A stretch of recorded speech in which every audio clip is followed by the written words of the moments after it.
August 27, 2017 by Gemma Cartwright. The BBC documentary Diana 7 Days gave us a very rare insight into how Prince William and Prince Harry coped with the death of their mother, Princess Diana, 20 years ago. The two princes opened up in very frank and heartfelt interviews, discussing the love for their mother, how they coped with the days following her death, and the outpouring of grief from the public.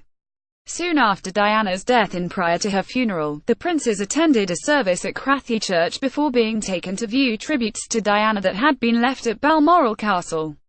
"I don't remember the service, but I sure remember coming back in the car, stopping, and getting out by the front gates at Balmoral," Harry explained. "Looking back, probably the last thing I wanted to do was read what other people were saying about my mother. Yes, it was amazing, it was incredibly moving to know, but at that point, I was still in shock." William confessed to feeling similar to his younger brother. "I remember looking at the flowers and looking at some of the notes that were left, and I was very touched by it, but none of it sank in. All I cared about was I'd lost my mother, and I didn't want to be where I was." For many of us, the poignant images of the young princes viewing the messages and flowers from the public will be forever etched in our memories. How did they manage to maintain their composure? Both were very aware of their duty as royals, even then.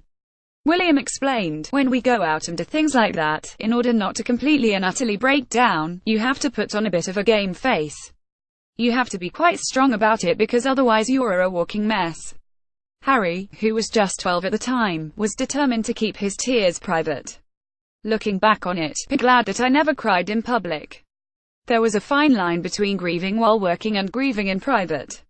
Even if someone tried to get me to cry in public, I couldn't, I probably still can't, and that's probably from all of that. Whatever happened then has changed me in that sense." Speaking of a similar appearance soon afterwards at Kensington Palace, the princes were overwhelmed at the emotion they saw from the assembled crowds. "The way that people were grabbing us and pulling us into their arms, I don't blame anybody for that, of course I don't, but it was those moments that were quite shocking. I remember people's hands that were wet because of the tears that they'd just wiped away from their face before shaking my hand." Harry remembered, "I think it was so unusual for people to see young boys like that not crying when everybody else was crying."